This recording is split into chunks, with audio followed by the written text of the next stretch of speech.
অকল্যান্ডে ঘটনা আপনি জানেন, এখানে একটা নতুন মস্তানকে বলির পাঠা করার জন্য এখানকার যে এমএলএ আছে ওইসব ওকে দায়িত্ব দিয়েছে। আর নাম বলে ওইসব লোকের গুরুত্ব বাড়াবো না। ছিটকে মস্তান মস্তান থাকলেও তো দেখেছিলেন তো মেঘনা গেটে কীভাবে পালাচ্ছিল, তো কি মস্তান না, তো ওইসব ব্যাপার না। ব্যাপারটা হলো এদেরকে পুলিশ বাড়াচ্ছে, পুলিশের সামনে পুলিশকে উপস্থিতিতে এরা মারধর করছে, বোম চালাচ্ছে, গুলি চালাচ্ছে, আর পুলিশ তাদেরকে প্রোটেকশন দিচ্ছে।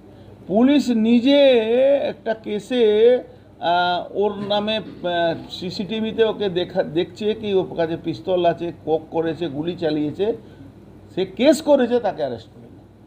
তো ওই ওকে নিয়ে এসে তৃণমূল ট্রেড ইউনিয়নের অফিসে ঢুকে 1 ঘন্টা ধরে ওই অফিসারটাকে মারধর করেছে। মানে ওখানে তাণ্ডব চলছে, মিলের মধ্যে তাণ্ডব করে। শুধু আমাকে ওকে নাকি এমএলএ বলেছে 40,000 টাকা পাবে তুমি মাসে, ও বলছে আমি 4 লাখ টাকা নিচে নেব না। কে বলছে? মানে যে মারধর করেছে এখানকার কাউন্সিলরের কে ছেলে আছে, ও মারধর করেছে, 4 লাখ টাকা ওকে মাসে দিতে হবে কোম্পানিকে, আর এমএলএ বলছে 40,000 টাকা তোমাকে দেবো, বাদ বাকি আমি নেব। এই 40,000 আর 4 লাখের লড়াইয়ের মধ্যে এই মারামারি, অফিসারদেরকে চমকানো, মারামারি করে মিলটা বন্ধ করেছে।